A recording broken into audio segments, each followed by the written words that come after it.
Hi, it's Doug here. This morning I'm at Llewellyn Park on the outer eastern suburbs of Melbourne. I'm here to play a practice round. There's a social day this weekend. It's a little breezy, but we'll see how we go. But I thought I would give you 10 more tips for beginners. Quite a few people came up and said how much they enjoyed my first video, which was remarkable, but thank you. So bad luck, I've got 10 more tips. In fact, I've got 20 more tips, but I'll give you 10 now, and I might do another video with 10 tips concentrating on how to approach tournaments and structured competition play.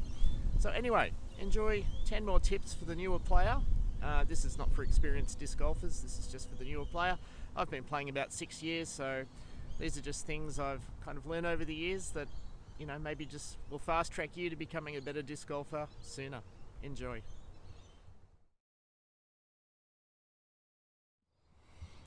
Okay, tip number 1 for the newer players is develop a straight shot.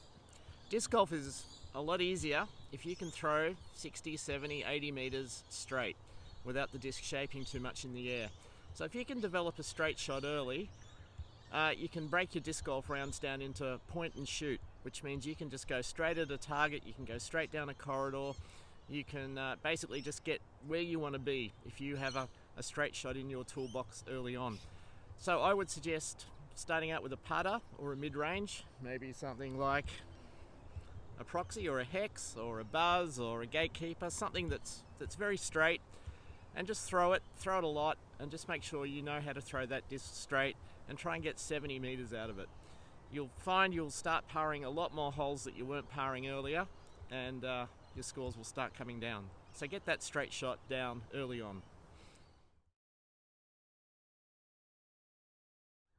My next tip is for the player who is getting a little frustrated. They have a bag of 7 or 8 discs. They haven't been playing that long.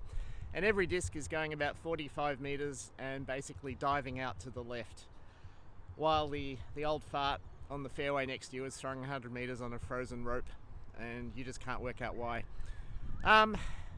So what you're probably doing is you're probably releasing the disc nose up. Now there's a ton of videos out there on form and what to do, so this is more practical advice. For a disc to fly properly, you need 3 things, I think: speed, spin, and nose angle.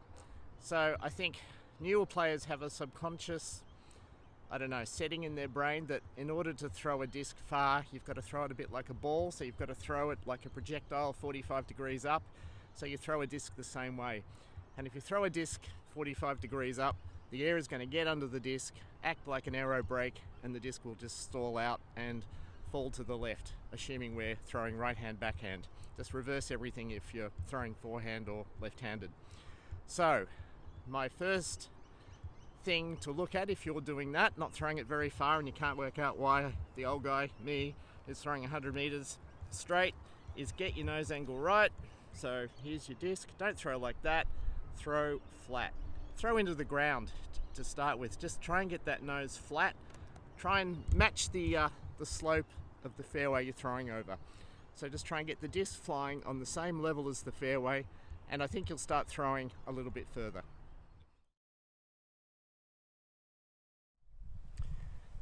My next tip for the player who hasn't been playing that long but is courageous enough to go along to a social day or a league day is to get a free lesson. Now, in Australia or in Melbourne, disc golf coaching is pretty much non-existent. I mean, there's like an underground coaching network. I hear people have had lessons with such and such a player, but there's a way to get around that by just turning up to a social day, especially in Melbourne, where you get a little bit of flexibility as to who you can play with when you register for an event. Register with someone who's rated 900 or above, and just watch what they do. Watch how they approach the game, watch how they line up, watch their disc selection, watch the lines they take, and read the room a little. But if you're feeling courageous, just ask them a little bit. You know, if they've had 3 birdies in a row, they're probably quite chirpy and they'll want to talk.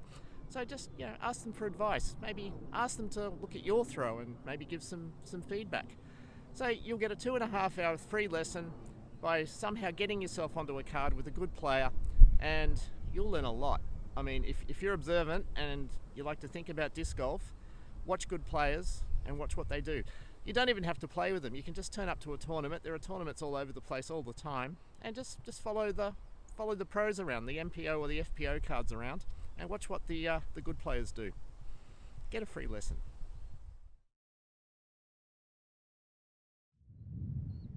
It's sunny and windy here, but I have another tip.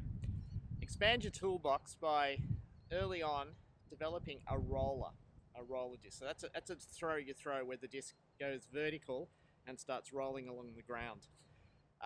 Rollers are very, very useful to have, and the sooner you start working on them, the sooner you'll get the benefits of them by having them in your arsenal of disc golf shots. So you want to throw rollers basically when you're maybe stuck in a bush or something, and the only way to get out is sort of low down, so you just want to throw a little roller low. You may want to throw a roller on a heavily wooded shot where a disc that's normally like that is suddenly going through the woods like that, so you have much less chance of hitting a tree. So rollers can be very, very useful. One of the most astonishing disc golf shots, and I'll never forget this, that I've ever seen was a guy named Terry down at Geelong playing the 18th hole at Inverleigh off the back tee, which is basically 70 metres of trees you got to get through. He just literally walked up, didn't hesitate, and just did that with a forehand. Destroyer, Firebird, I don't know what it is. And the disc literally just went plinky, plinky, plinky, plinky for 70 metres, and he got right through all the trees and got out into the fairway. And it was amazing. And I got the impression he's done it many, many times before. So yeah, start working on a roller. I'm not giving a form video here. Look up rollers on YouTube. You'll see plenty of advice on how to throw forehand and backhand rollers, but it's a useful shot to have.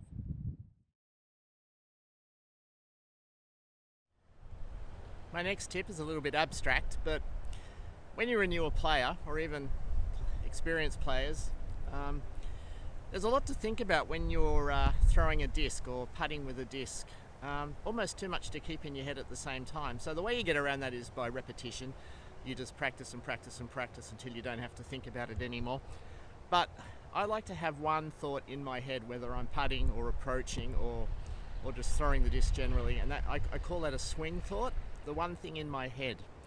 And this sort of introduces the concept of the wheel, the Ferris wheel. I don't know what they call them overseas, but in Australia we call them Ferris wheels. Now I first heard about this maybe 4 years ago when I heard Nate Sexton talking about it, where he has this mental Ferris wheel for putting, and every car in the Ferris wheel, going around the Ferris wheel, has a specific thing that he likes to concentrate on his putting, whether it be putt smooth or, you know, pop the fingers or line up straight, paint the pole, whatever. But whatever car on this mental Ferris wheel is at the bottom, you know, the people are getting on and off, that's his current swing thought. That's the thing he's thinking about when he putts. All the rest is just muscle memory, training and reps. But when he feels his putt starting to go a little bit off, he moves the car around one segment and he starts thinking about a new thing, and that kind of freshens up his putt and gets him over any issues. So, and I've sort of extrapolated that into approach shots and my swing of a normal disc golf shot. So I try and have one swing thought, and when I find my game going a little bit off, I just change the Ferris wheel around one car, and I just have one new thing to concentrate on. So at the moment, when I'm putting, my swing thought is I just try and putt slowly. I find when I stab, I'm putting badly, and I just tend to stab the putt. But when I putt smoothly, I seem to putt a lot better. So I just try and think, putt slow and smooth.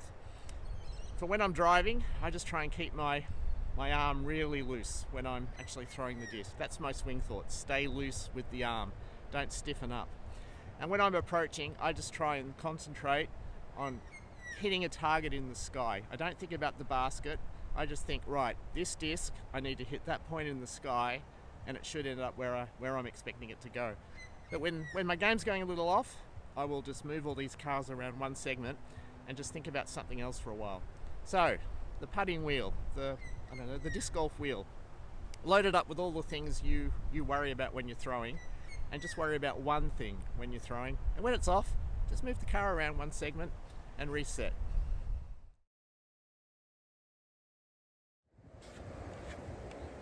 My next tip is for when you're not on the disc golf course, but you're just going for a walk. And if you're like me, when you go for a walk, you're looking at trees and a park, and you think, oh, that's a cool disc golf hole. I wish I could throw that.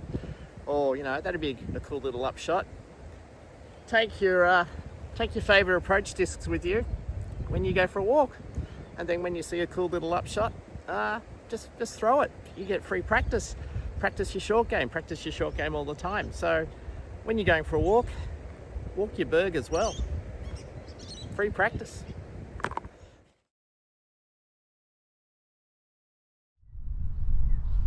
Anyway, my next tip is for the newer player who gets a bit confused by flight numbers and, gee, do I need this flight number in my bag? Try not to worry about flight numbers too much. Just build a bag of shapes rather than flights, so that when you come up to a shot and you can see what's in front of you, you know what shape of a shot you need to throw. So rather than having a 9503 Firebird or whatever in your bag, just have a disc that'll go 70 meters and finish a little to the left if you throw it on a backhand as a newer player. So the idea here is you don't get confused by flight numbers, you don't get mentally fried by, looking at the My Bag site. There's a site called My Bag where you can plot all your discs on a thing and you can see which way they fly. Discs don't tend to fly like that because every company has different plastics, every company has a different interpretation of flight numbers. So when you're basically building a bag, build a bag of shapes so you know that when you throw the disc, you know what shape through the air it's going to fly. And you want to have every shape covered so that when you come up to a shot, you're not confused. You don't have 6 destroyers in your bag and you don't know which one to throw. You just have 1, maybe 2 options, and you just pick your disc there. So build a bag of shapes. Don't worry about flight numbers so much.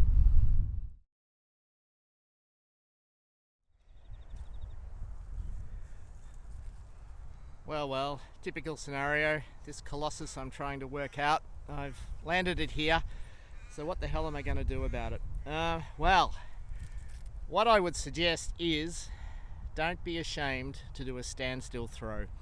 Watch a player like Silva Saarinen. I've been watching her for 3 years, and she just basically has the most immaculate standstill throw, and you can still throw quite a long way.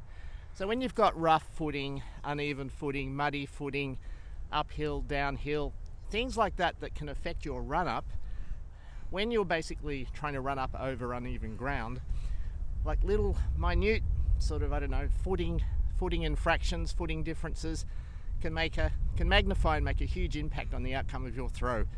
You could end up with a nose up throw, a nose down throw, you could slip. So don't be ashamed to do a standstill throw. And I suggest when you're doing a standstill throw, don't try and throw too hard, just throw a little bit more understable to get a little bit more glide out of the disc. So standstill throws can be a lifesaver. Don't be ashamed to do them.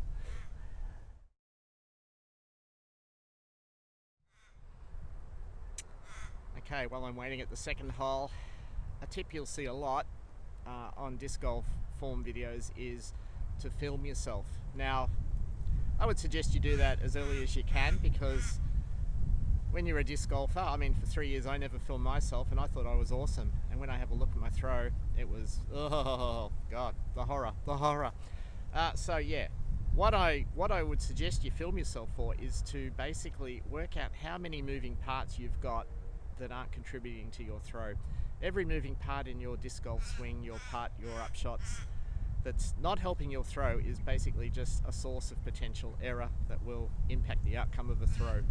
So have a look at yourself and try and remove all the moving parts that don't appear to be helping.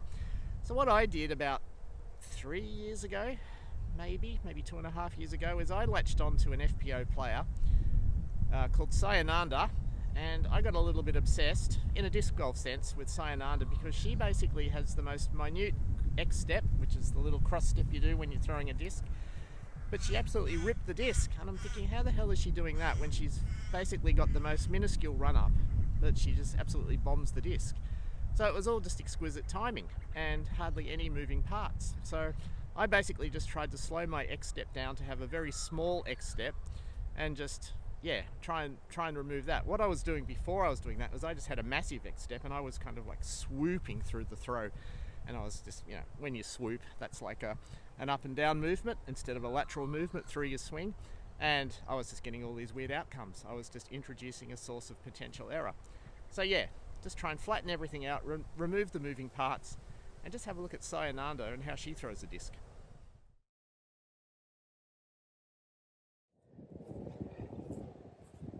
Only got a few holes to go at Llewellyn.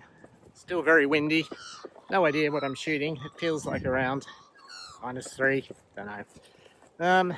But one thing I don't think I even mentioned in any of my tips is measure your throws and know exactly how far your discs go. I guess this sort of harks back to I know your discs tip, which I think was my very first one, but please know how far your discs go. If you know that Firebird, sorry you can't see it, it's on the ground there, that Firebird I know goes about 80 meters for me, and it hooks at the end of its flight quite severely. So if you know how far all of your discs go, you know the shapes, you know the break points, you know what they do, disc golf gets a lot easier. So I know I'm about 85 meters out from the pin here on hole 3 at Llewellyn. Maybe it's hole 12, I'm not sure, the back pin. So I know I have to actually get 80 meters with a break point at about the 80 meter mark. So I'm going to have to throw a charger here. So know how far your discs throw, how far they go, how far you throw. And I know I said don't say throw, but we all say throw. How far your discs sling, and yeah, your scores will come down. Just wrapping up my round here at Llewellyn. It's been quite leisurely. Actually been quite good. So yeah, I just want to say thank you. Thank you for watching the first video, and all the people that came up and said how much they enjoyed it and how useful it was. So hopefully the second and the third videos will be just as useful.